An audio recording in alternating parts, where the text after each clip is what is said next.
하나님 말씀은 오늘 누가복음 2장 41절부터 51절까지 봉독해 드리겠습니다. 그의 부모가 해마다 6월절이 되면 예루살렘으로 가더니 예수께서 12살 되었을 때 그들이 이 절기의 관례를 따라 올라갔다가 그날들을 마치고 돌아갈 때 아이 예수는 예루살렘에 머무셨더라. 그 부모는 이를 알지 못하고 동행 중에 있는 줄 생각하고 하룻길을 간 후 친족과 아는 자 중에서 찾되 만나지 못하며 찾으면서 예루살렘에 돌아갔더니 사흘 후에 성전에서 만난즉 그가 선생들 중에 앉으사 그들에게 듣기도 하시며 묻기도 하시니 듣는 자가 다 그 지혜와 대답을 놀랍게 여기더라. 그의 부모가 보고 놀라며 그의 어머니는 이르되 아이야 어찌하여 우리에게 이렇게 하였느냐 보라 내 아버지와 내가 근심하여 너를 찾았노라. 예수께서 이르시되 어찌하여 나를 찾으셨나이까? 내가 내 아버지 집에 있어야 될 줄을 알지 못하셨나이까? 하시니 그 부모가 그 하신 말씀을 깨닫지 못하더라. 예수께서 함께 내려가사 나사렛에 이르러 순종하여 받드시더라. 그 어머니는 이 모든 말을 마음에 두니라. 아멘.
오늘은 특별히 맥추절입니다. 첫 열매를 드리는 절기죠. 사실 우리는 이제 농사를 짓지 않기 때문에 첫 열매에 대한 의미를 갖지 못하지만 오늘 우리의 마음은 첫 것을 드리는 또 하반기를 시작하면서 7월 첫 주에 새롭게 한다는 마음을 가지고 하나님 앞에 맥추절을 지킵니다. 오늘도 감사함 속에 예배하는 귀한 시간이 되기를 주의 이름으로 축원합니다. 오늘은 잃어버린 예수를 찾자. 우리 신앙생활 하면서 우리 다 예수 믿고 구원받은 사람들이잖아요. 맞죠? 그리고 우리가 예수님을 나의 구주로 섬기는 사람들이고 그렇기 때문에 예수님을 높이고 또 예수님의 기쁨이 되려고 하고 또 예수님께 순종하려고 그러고 또 예수님을 예배하기 위해서 이 자리에 모였습니다. 왜냐하면 우리가 예수님을 우리의 구주로 또 우리의 전부로 여기기 때문에 그래서 그분을 찬양하기도 하고 신앙생활에 있어서 예수는 가장 소중한 분이고 또 예수가 없어서는 안 되겠지만은 그런데 어느 순간인가 우리가 또 예수를 잃어버리지 않았는가 하는 그런 생각을 해보면서 오늘 예수님이 12살 때에 예루살렘에 올라가서 유월절을 지내고 돌아오다가 마리아와 요셉이 자기 아들을 잃어버린 걸 알고 다시 예루살렘에 올라가서 예수님을 찾는 그 모습 속에서 다시 오늘 우리 교회가 또 오늘 우리 온 성도들이 잃어버린 예수를 다시 찾고 또 내 안에 계신 예수를 다시 찾을 수 있는 그런 귀한 은혜의 오늘 예배가 되기를 주님의 이름으로 축원합니다.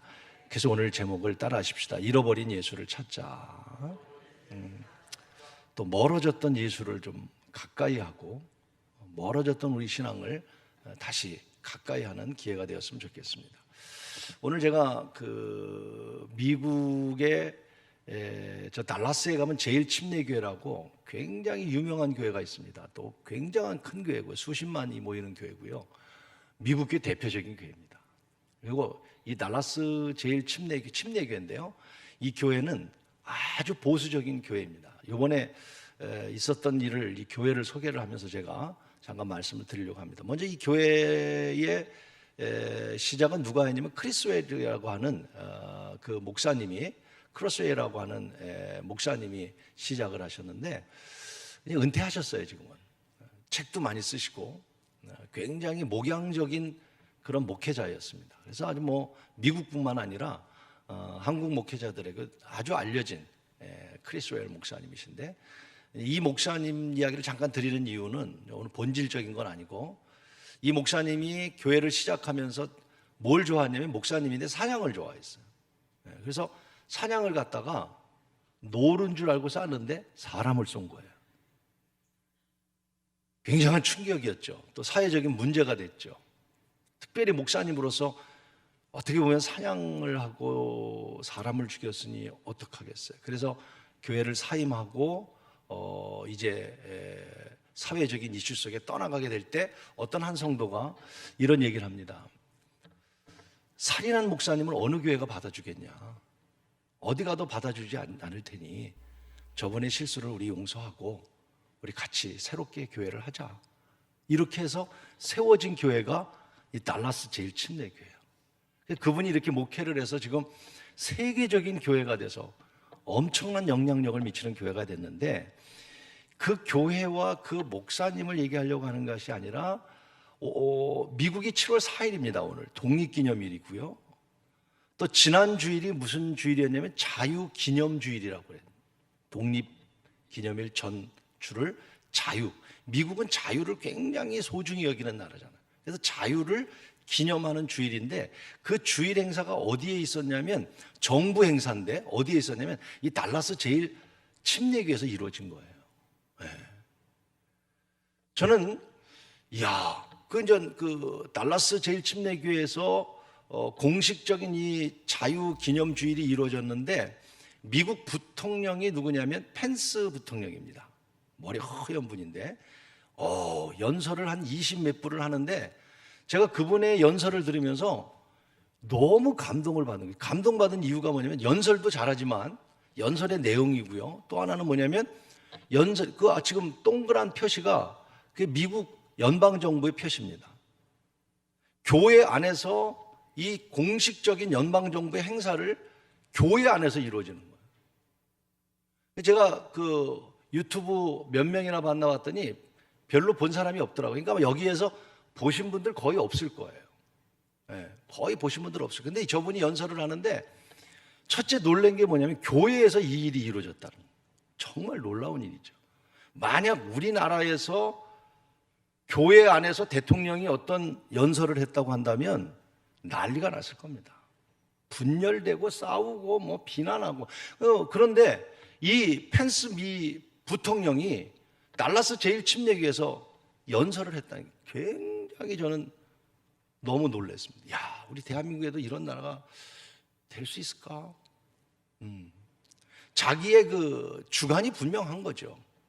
그런데 이제 그분이 연설한 내용 가운데에 중요한 세 가지를 말씀을 드리려고 하는데, 그 세 가지가 제일 첫 번째 무슨 얘기를 했냐면 자유에 대한 얘기를 하면서 이런 얘기를 했습니다. The foundation of America is freedom. 미국의 기초는 어디냐면 자유다. 이런 얘기를 했어요. 자유가 이렇게 중요한 거다. 그거는 우리가 일반적으로 알고 있는 얘기입니다. 그래서 미국에 지금 테러가 일어나고 여러 가지 지금 선거를 앞에 도 굉장히 어려워요. 지금 미국이 13만이 죽었습니다. 코로나로. 하루에 4만 명씩 코로나가 걸립니다. 굉장한 위기입니다. 그 위기 속에서 자유를 위해서, 이 연설을 하면서 이런 얘기를 하더라고요. 우리는 이스라엘과 손을 잡고 일할 것입니다. 이거 보통 얘기가 아닙니다. 여러분, 이스라엘에 반대되는 사람들이 누구죠? 아랍권입니다. 아랍권에 대한 도전이에요. 아랍은 이슬람교의 테러의 나라입니다. 이 말은 테러와 싸우겠다는 겁니다. 그 이유는 뭐냐면, 이유가 뭐냐면 Foundation of America is freedom. 자유 위에 세워진 나라이기 때문에 자유를 위해서는 목숨을 걸겠다, 그런 얘기예요. 참 대단한 거예요. 근데 그 다음에 뭐라고 얘기했냐면 The foundation of freedom, 자유의 기초는 뭐냐? is faith. 자유의 기초는 믿음이다, 이렇게 얘기를 했어요. 나는 이 정도 하면 여러분 굉장히 아멘이 나올 줄 아는데, 나는 그 연설을 들으면서 막 흥분이 됐습니다, 진짜로. 야, 교회 안에서 미국 부통령이, 미국은 자유를 위해서 또 자유에 세워진 나라인데, 그 자유는 여러분 faith, 하나님을 믿는 데서부터 시작되는 겁니다. 참, 이런 나라가, 참 과연 우리나라가 이런 나라가 될 수 있을까? 미국이라는 나라는 아직 살아있구나. 다시 말하면 하나님께로 돌아가겠다는 거거든요. 어렵지만 하나님께로 돌아가겠다고 하는 이 미국 부통령의 대통령을 대신하는 연설이었습니다. 너무 감동을 받았어요. 믿음 위에 세워진 나라. 그러면서 또 두 번째 무슨 포인트를 얘기하냐면 이런 얘기를 합니다. God is working. 하나님은 일하고 계십니다. 하나님은 일하고 계십니다. 그래서 무슨 얘기를 하냐면, 저 플로리다의 어떤 목사님이 자기에게 편지를 보내왔는데, 그 편지에 답장을 쓰면서 이 간증을 얘기하면서 God is working, 하나님은 지금 일하고 계십니다. 어렵지만 일하고 계십니다. 그 얘기를 하는데, 무슨 얘기냐면 1978년도에 그 켄터키주에서 미국 CCM 페스티벌이 매년 이루어져 왔는데 78년도에 그 행사를 못하게 막았다는 거예요. 그때 젊은 한 목회자가 자기의 사비를 다 털고, 갓 결혼한 부부였는데 자기 삶을 포기하고 1년 동안 준비를 해가지고 78년도에 페스티벌, CCM 페스티벌을 진행을 했다는 거예요. 그런데 그날 무슨 일이 일어났냐면, 토요일이었는데 행사가 한참 열기를 가하는데 중간에 억수같이 비가 오기 시작한 거예요. 그래서 행사가 아주 그냥 엉망이 돼버리고 만 거예요. 여러분 얼마나 실망했겠습니까? 1년 동안 준비해온 행사인데, 하나님께 기도하면서 한 일인데 하나님이 이럴 수 있는가? 갑자기 비가 오면서. 그래서 그 편지 내용을 펜스 부통령에게 보낸 편지를 받고, 그가 자기가 답장을 쓰면서 뭐라고 썼냐면 God is working이라는 말을 쓰면서 이런 말을 합니다. 그 답장 속에 뭐라고 얘기했냐면, 하지만 그날 밤 하나님을 위하여 자신의 모든 삶을 드리기로 결단한 한 사람이 있으니 그 사람이 훗날 미국의 부통령이 될 것을 누가 알고 있겠습니까? 그날 밤 비록 비가 와서 그 행사는 이루어지지 않았지만, 바로 펜스 대통령, 그 당시에 젊은 나이에 그 자리에서 하나님 앞에 결단하고 하나님을 위해서 살겠다고 결심했다고 하는 이야기였던 거예요. 그러면서 그는 이런 얘기를 하는, God is working. 여러분, 실패한 것 같지만 하나님은 일하고 계시는 거예요. 하나님이 잠잠한 것 같지만 하나님은 오늘도 일하고 계시는 거예요. 성공했다고 좋아할 것도 아니고, 실패했다고 낭망할 것도 아니고, God is working. 너무, 미국의 부통령이 교회에서 이런 얘기를 한다는 것, 그것도 연방정부 마크가 있는 그 공식적인 행사에서, 기독교인의, 우리나라는 대통령이 되고도 한마디 못하고, 국무총리가 안수집사고 뭐고 이래도 예수 복음 교회 한마디도 못하는 그런 나라인데, 저렇게 말할 수 있다는 게 얼마나, 여러분 진짜 미국이 복음 위에 세워진다는. 그러면서 마지막은 이제 눈물을 좀 글썽거리면서 그 펜스 대통령이 이런 얘기를 했습니다. It is time for all the people to pray. It is time.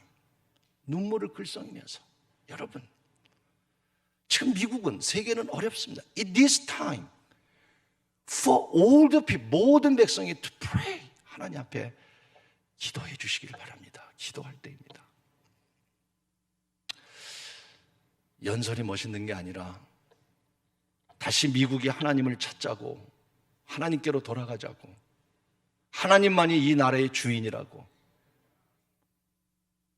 그 어려움 속에서 미국이 하나님을 찾는 것을 볼 때 참 얼마나 감동을 받으면서 우리 대한민국도 다시 하나님을 찾고 잃어버린 신앙을 찾는 그날이 속히 오기를 기도하며 간절히 원합니다.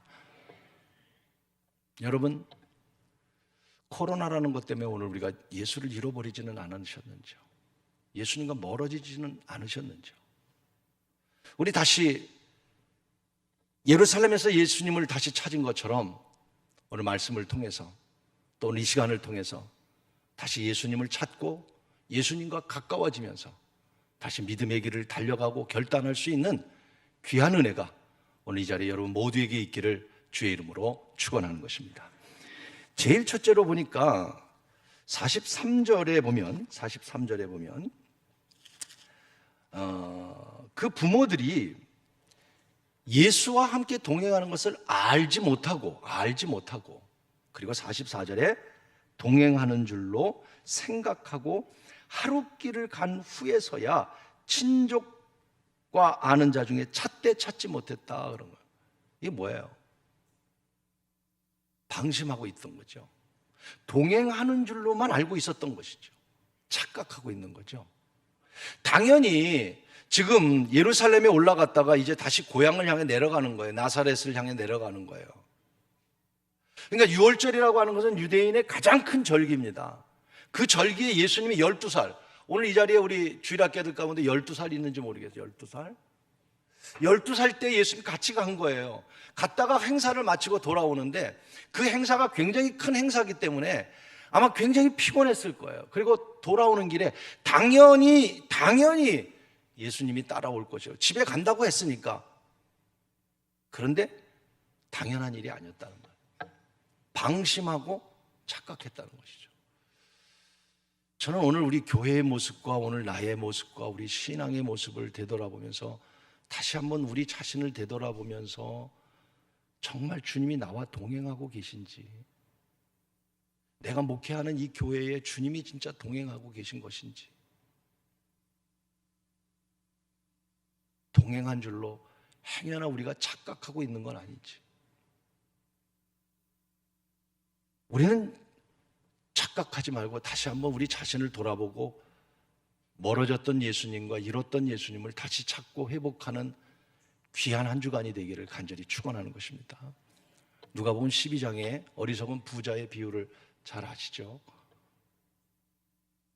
이 부자가 수확이 풍성해졌습니다. 너무 좋았습니다. 감사한 일이죠. 우리가 신앙생활하면서 또 살아가면서 어떤 부유하게 산다는 거 얼마나 큰 축복입니까? 풍성해진다는 것. 그렇습니다. 예수 믿고 풍성해져야죠. 그런데 이 부자가 그 풍성해진 부유함 속에 뭐라고 얘기하는 거니? 이제 더 필요하니까 곳간을 헐고 더 크게 짓고 더 모으자는 거 좋습니다. 더 풍요로워지는 거. 우리나라가 풍요로워지는 거 좋습니다. 그런데 그거 하나 착각하는 게 있었어요. 그게 뭐냐면 자기가 부여로우면 자기 영혼도 부여로울 거라고 생각했다.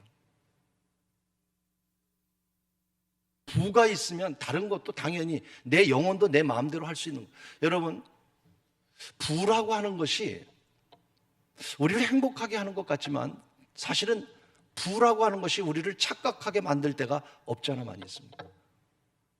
이 어리석은 부자는 자기가 부자 되니까 내 영혼도 내 마음대로 할 수 있다고 생각한 거예요.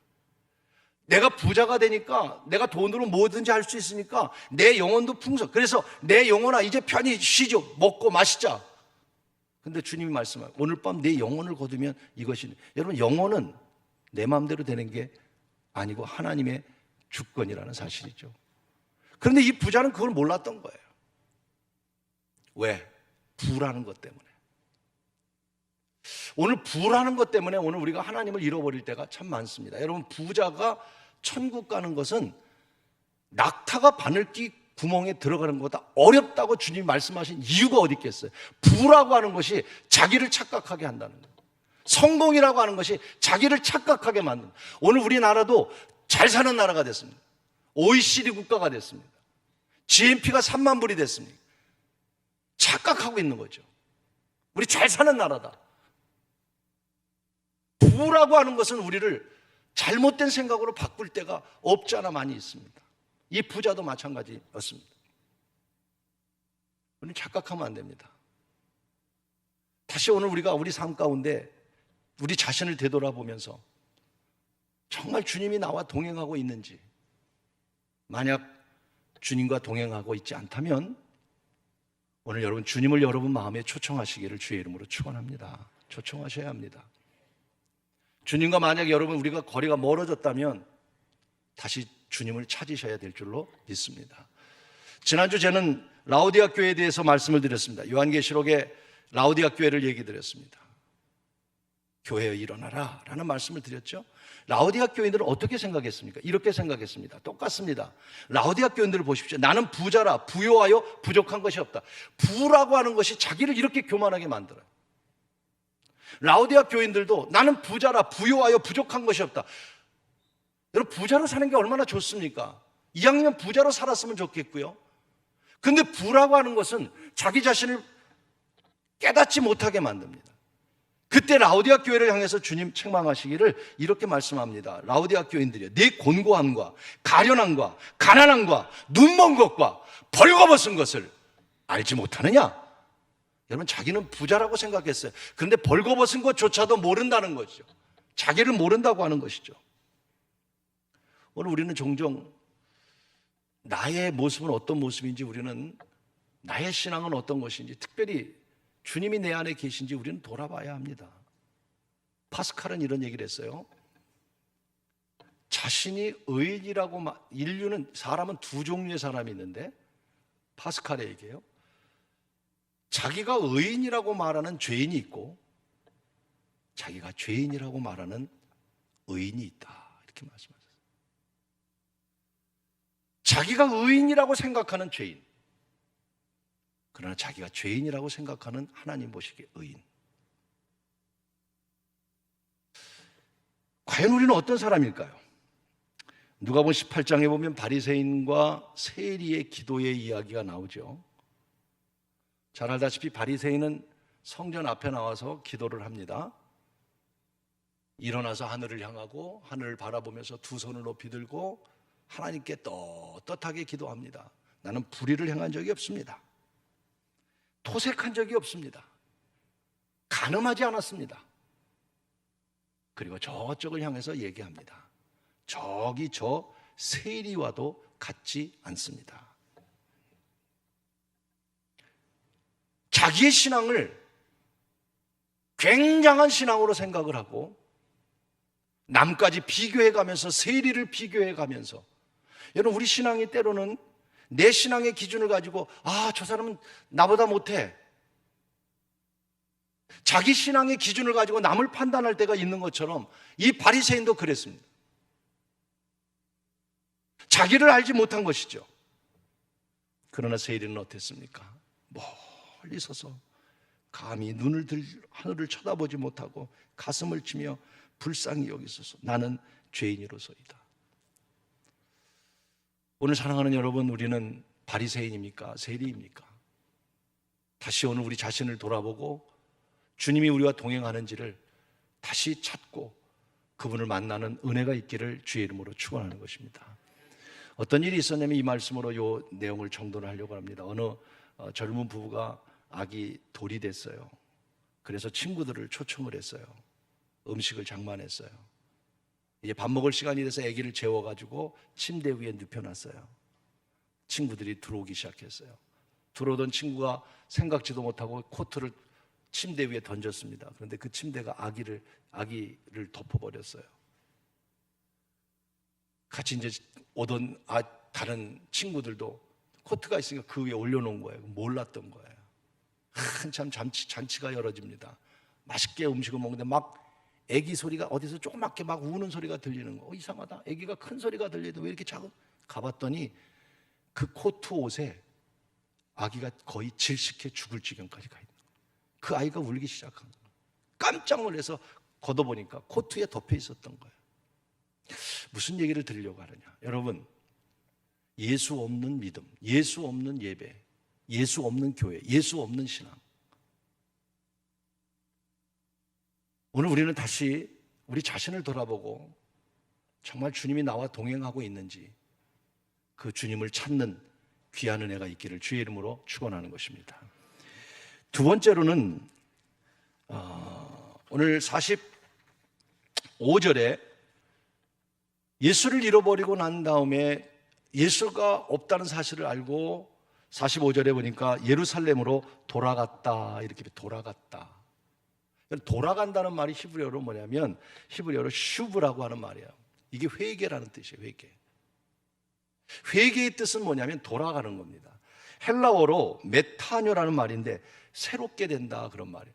지금 예수님을 자기 아들 예수를 잃어버리고 나니까 찾아보니까 없어요. 없어서 막 여기저기를 찾다가 할 수 없이 내가 예수를 예루살렘에 두고 왔구나. 그래서 예루살렘을 달려 돌아가는 거예요. 만약 그가 예루살렘으로 돌아가지 않고 나사렛 고향으로 돌아갔다면 영원히 어쩌면 예수를 잃어버릴지도 모릅니다. 그런데 중요한 것은 방향을 바꿔서 예루살렘으로 향해 갔다는 거예요. 이것이 회개를 말하는 거예요. 돌아서는 걸 말하는 거예요. 정말 오늘 여러분, 우리가 예수님을 만나기를 원하고 오늘 예수님을 찾기를 원한다면 오늘 우리 삶에서 돌아서야 될 줄로 믿습니다. 방향을 바꿔야 된다는 것이죠. 방향을 바꿔야 되는 거예요. 지금 하룻길을 온 다음에 예수님을 잃어버린 걸 알았다고 그랬어요.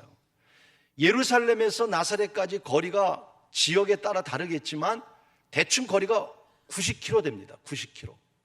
그럼 3일길 걸어야 되는 거리예요. 지금 예루살렘에서 행사를 마치고 하룻길을 왔습니다. 앞으로 이틀길을 더 가야 고향으로 돌아갈 수 있습니다. 근데 그 하룻길에서 발견한 거예요. 그래서 하룻길을 왔지만 오는 그 길이 얼마나 힘들었겠어요. 다시 예수님을 찾아가는 그 길이 얼마나 속상하고 얼마나 다급하고 얼마나 힘들었겠어요. 그러나 여러분, 예수를 만나기 위해서는 힘들어도 돌아가야 될 줄로 믿습니다. 돌아가지 않으면 안 되는 거예요. 그것이 회개라고 하는 말이죠. 오늘 우리는 다시 잃어버린 예수를 만나기를 원한다면 다시 오늘 우리 내 삶에 자신을 돌아보면서 방향을 바꿀 수 있는 여러분이 되기를 축복합니다. 방향을 바꾸지 않으면 안 됩니다. 잘못된 길에서 방향을 바꿔야 합니다. 잘못된 생각에서 방향을 바꿔야 됩니다. 잘못된 믿음에서 방향을 바꿔야 됩니다. 잘못된 길에서 다시 우리는 길을 찾아야 합니다. 여러분, 그렇지 않으면 안 됩니다. 길을 바꾼다는 게 뭔지 아십니까? 여러분, 삭개오의 이야기로 제가 이야기를 드릴게요. 삭개오가 뽕나무에서 예수님 만났어요. 자기 집으로 모셨어요. 바뀐다는 게 무슨 뜻인지 말씀드릴게요. 만약 삭개오가 예수님을 자기 집으로 모셔서 삭개오가 우리 집에 주님이 오셨어, 너무 감사해, 감사해, 감사 이거로 끝났다면 삭개오는요 돌아선 사람이 아닙니다. 돌아선 걸 분명하게 말합니다. 어떤 걸 돌아섰다고 말하냐면 그때까지 삭개오에게 여러분, 예수님께서 다른 말씀 하시지 않습니다. 내가 내 집에 가서 유해야 되겠다. 그냥 찾아갔을 뿐입니다. 그런데 삭개오가 마지막 무릎을 꿇고 이렇게 얘기합니다. 내 재산의 절반을 잘라주겠고 내 것에 토색한 남의 걸 훔친 것이 있으면 4배를 갚겠습니다. 그때 그제서야 주님이 말씀합니다. 오늘 구원이 이 집에 이르렀느니라고. 이게 돌아선 거예요. 내가 가던 길을 가면서 깨닫고 돌아서지도 않고 우리는 돌아섰다고, 예수를 만났다고 얘기합니다. 잘못된 생각입니다. 그것이 회개입니다. 우리가 교회가 회개해야 되고 오늘 우리 스스로가 회개해야 될 이유가 어디 있습니까? 다시 오늘 우리는 방향을 바꾸고 올바른 길을 향해 갈 수 있는 교회가 되고 이 나라가 됐으면 좋겠고 또 여러분 모두가 되기를 주의 이름으로 축원하는 것입니다. 저는 이렇게 정의 내리고 싶어요. 길을 잃었을 때는 시계보다 중요한 것이 나침판이다. 우리가 살아가는데 여러분, 나침판 시계 어떤 게 필요하세요? 시계가 필요하죠. 오늘 몇 시인지, 또 시간 내가 빨리 뭐를 해야 되는지. 우리는 시간에 얽매여 살아갑니다. 그렇습니다. 살아가는 데는 시계가 필요합니다. 그런데 길을 잃어버렸을 때 시계가 중요하지 않습니다. 나침판이 필요합니다. 다시 말하면 우리가 속도가 중요한 게 아니라 방향이 중요하다는 말과 같은 말입니다. 지금 길을 잃어버렸는데 속도가 뭘 중요합니까? 잘못된 길로 가는데. 중요한 것은 나침판을 가지고 어떤 길로 갈 것인가 찾는 거죠. 오늘 우리가 신앙생활에 있어서 여러분, 우리에게 중요한 건 속도도 아니고요, 중요한 건 어떤 방향을 향해 가고 있느냐는 것이죠. 만약 내가 옳은 길을 향해 가고 있다면, 하나님이 원하는 길을 향해 가고 있다면 keep going, 달려가십시오. 믿음으로 달려가십시오. 그러나 오늘 우리가 예수도 없이 잘못된 길을 가면서도 방향을 바꾸지 못한다면 어리석은 자입니다. 슬픈 일입니다. 다시 방향을 바꾸고 우리 주님 만나기 위해서 예루살렘을 향해 달려 올라갔던 예수님의 부모들처럼 다시 예수님을 찾고 달려가는 여러분이 되기를 간절히 원합니다. 복음성가 가운데 당신은 지금 어디로 가나요? 발걸음 무겁게, 참 좋아하는 찬송이에요. 이 세상 어디 쉴 곳 있나요? 머물고 있나? 당신은 지금 어디를 가고 있나요? 우리 기타 치면서 예수 믿으세요, 길거리에서 부르는 찬양 아닙니까? 오늘 여러분, 우리는 어디를 향해 가고 있습니까? 만약 세상의 유혹에 빠져 가고 있다면 빨리 방향을 바꿔야 합니다. 두려움 속에도 아직도 우리가 떨고 있다면 하나님을 의지하고 두려움에서 방향을 바꾸셔야 합니다. 오늘 우리가 게으름 속에 있다면, 게으름 속에 멀어졌다면, 나태함 속에 멀어졌다면 방향을 바꾸셔야 합니다. 하나님을 사랑하지 못하는 일 속에 있다면 다시 하나님을 사랑하는 방향으로 바꿔야 합니다. 불신과 원망과 짜증 속에 있다면 다시 우리는 방향을 바꿔서 감사와 오늘 이 감격 속에 하나님께로 방향을 바꾸셔야 할 줄로 믿습니다. 그래야 주님을 만날 수 있기 때문입니다. 코로나를 통한 하나님의 계획이 없겠습니까? 하나님의 계획이 있을 것입니다. 분명히 이 코로나가 징계와 같은 아픔이고 고통이고 세계의 고통이지만 결코 우연은 아닐 것입니다. 하나님은 이 코로나를 통해서도 우리에게 계획한 일이 있으시고 무엇인가 코로나를 통해서 하나님께서 우리에게 원하시는 일이 있으실 것입니다. 그 가장 원하는 일이 뭘까? 저는 우리로 하여금 잘못된 길에서 옳은 길로 가라고 하시는 하나님의 사인이라고 분명히 믿습니다. 코로나가 두렵고 어렵지만 이 어려움 속에서 다시 우리가 예수를 찾고 올바른 길을 향해 간다면 오늘 우리 한국 교회도 다시 부패와 그리고 여러 가지 어려운 환경 속에 있지만 다시 우리가 길을 찾아간다면 하나님은 우리를 도우실 줄로 믿습니다. 여러분의 길도 인도하실 줄로 믿습니다. 마지막 세 번째로 46절에 보니까 사흘 후에 성전에서 만난즉 그가 선생들 중에 앉아서 그들에게 듣기도 하며 묻기도 하시더라. 여러분, 며칠 후에 만났어요? 사흘 후에. 사흘. 하루 이틀, 사흘, 3일. 어디서 만났어요? 성전에서. 할렐루야. 의미 있는 얘기입니다. 자, 사흘이 걸렸어요. 예수님 찾는데. 하루 길을 갔으니까 다시 예루살렘으로 돌아가는데 걸리는 시간이 하루겠죠? 그리고 하루 되돌아갔고 조금 일찍 갔겠죠. 급한 마음에 갔을 테니까. 그래서 아마 이틀 이상을 열심히 찾았을 겁니다. 예수님이 어디 있을까? 놀이터에 있을까? 물가에 있을까? 아니면 시장에 있을까? 아니면 내가 아는 어떤 친척집 거기 찾아갔을까? 뭐 여기저기 예수님의 어머니를 찾았을 겁니다. 이틀 동안이요. 정말 수고하고 노력하며 찾았지만 찾지 못했습니다. 여러분, 우리가 찾는다고 예수를 찾을 수 있는 것입니까? 우리의 노력으로 구원받습니까? 여러분의 공로로 인해서 하나님이 복 주십니까? 아무리 이틀 동안 노력했지만 예수를 찾지 못했습니다. 제 생각에는 오늘 성전에 가서 예수님을 찾아야겠다는 마음으로 가지 않았습니다. 왜냐하면 그 다음에 예수님과의 대화를 보면 성전에 있을 것이라고 생각하고 찾아간 게 아니라 이제는 지칠 대로 지쳤습니다. 이틀 동안 찾았는데 못 찾았습니다. 이제는 다 포기했습니다. 눈물이 났습니다. 내 아들이 어디 갔을까? 찾아야 하는데. 그래서 마지막 하나님께 매달려야 되겠다. 그리고 성전을 찾아갔더니 여러분 웬일입니까? 성전 안에 주님이 계셨던 것이죠. 주님이 어디 계시다고요? 성전에 계시다.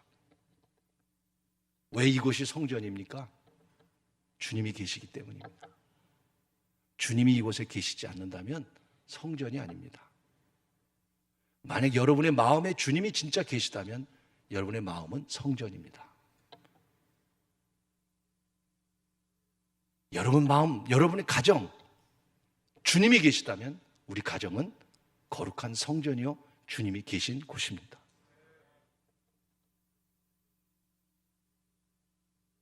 성전이 얼마나 중요하다는 걸 말씀하고 있는 거예요.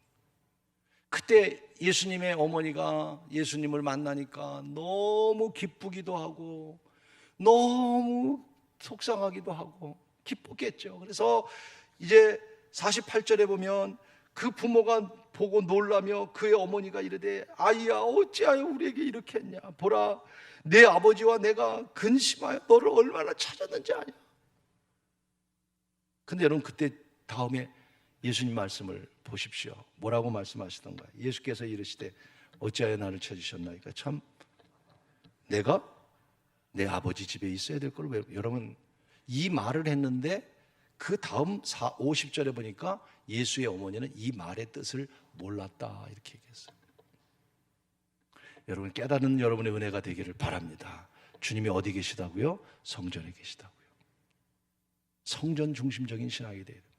예수님께서 승천하시면서 남기신 말씀이 뭡니까? 예루살렘을 떠나지 말라는 거예요.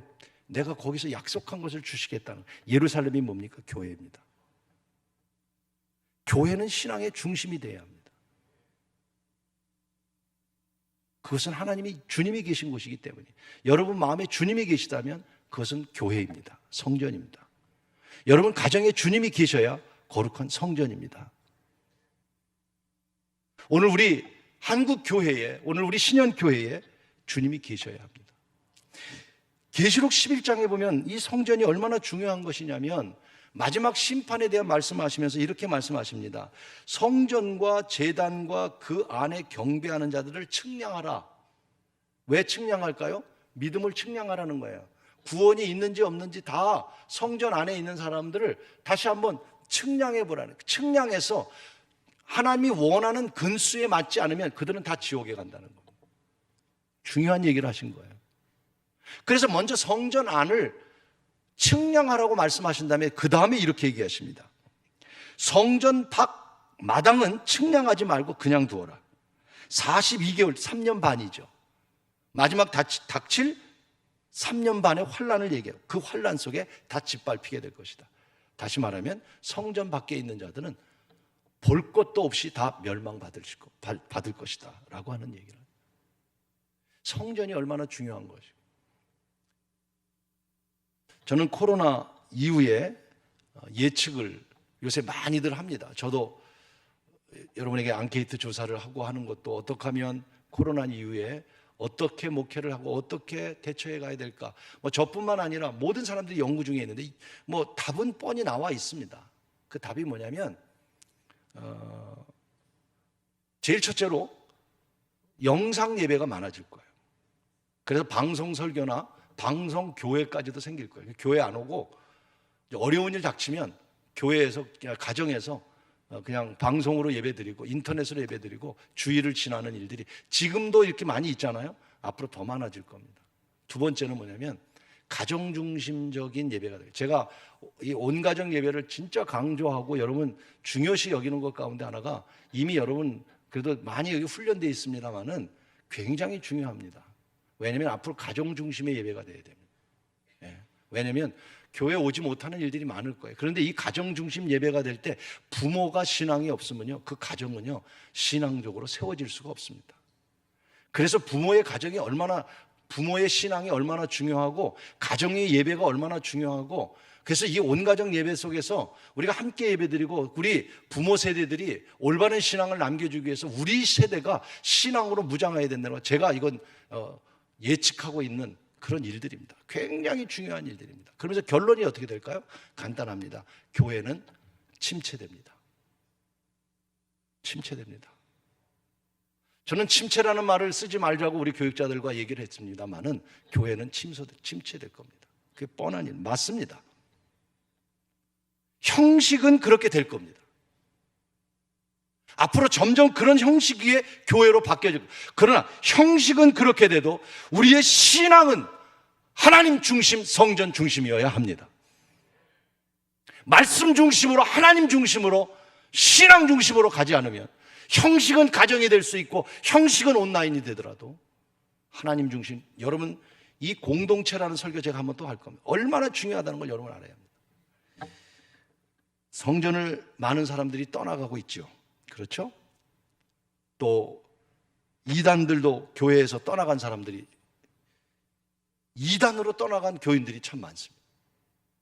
교회가 대한 불만이 많고 목사님에 대한 불만, 제도에 대한 불만, 교단의 정치에 대한 불만, 많은 불만들이 있습니다. 저 개인에게 온 카톡은 아니고요, 카톡 하나를 받았어요. 요새 목사님들 사이에 많이 오는 카톡인데 그 카톡을 보면서 뭐라고 왔냐면 우리 감리교 한 청년이 보낸 카톡이에요. 나는 더 이상, 주제는 감리교회를 떠나야 할 이유. 그래서 감리교가 자기 감리교 청년인데 난 감리교를 떠난다. 그러면서 여러 가지 이야기를 썼는데 아주 매우 공감 가는 얘기였었어요. 저도 동감하는 이야기입니다. 감리교단의 잘못된 여러 가지 일들 저도 동감합니다. 바꿔줘야 될 일들이 너무 많기 때문이죠. 그러면서 그가 이런 얘기를 했어요. 동성애를 축복하는 목사가 있는 교단에 있을 수가 없다. 우리 감리교 목사 가운데 동성애에 가서 축복 기도해 준 사람이 있거든요. 이번 화요일 날 아마 감리교 본부 앞에서 데모하는 것 같아요. 동성애를 축복하는 목사 있는 교단에서 있을 수 없다. 특별히 차별금지법 이런 것들, 지금 교단도 나눠지고 있습니다. 아주 진보적인 교단은 차별금지법 통과돼도 괜찮다, 보수는 안 된다. 지금 교단도 나눠지고, 우리 교단도 그러면서 WCC나 NCCK에서 저도 반대합니다. 물론 우리 교회도 그 명단 이름이 들어가 있습니다. 그것은 들어가고 싶어서가 아니라 교단 때문에 들어가는 거예요. 어쩔 수 없이. 그러면서 교회를 따라한다는 얘기예요. 저도 진짜 동감합니다. 그러나 여러분, 교회를 떠난다고 신앙을 지키는 일입니까? 교단을 버린다고 믿음을 지키는 일입니까? 그게 아닙니다. 오늘 우리 신현교회는 어떤 교회가 되어야 되겠습니까? 앞으로 우리 교회는 어떤 모습을 가져야 되겠습니까? 무엇보다도 예수님이 이 교회의 주인된 교회가 되기를 원합니다. 누구든지 이곳에 와서 예수님을 만나는 교회가 되기를 원합니다. 사람을 만나는 것이 아니라, 사람을 자랑하는 것이 아니라 예수님을 자랑하는 성도가 되기를 축복합니다. 우리는 예수님과 멀어지지 않았습니까? 아니면 어쩌면 예수님을 잃어버리고도 잃어버린 줄 모르고 오늘 우리는 신앙생활하고 있지는 않습니까? 다시 우리 자신을 돌아보고, 다시 방향을 바꾸고, 다시 하나님 중심, 말씀 중심, 성경 중심, 그리고 예배 중심, 교회 중심, 다시 주님과 함께 동행하는 우리 축복의 성도들이 되고 우리 자녀들이 되기를 주님의 이름으로 축원합니다.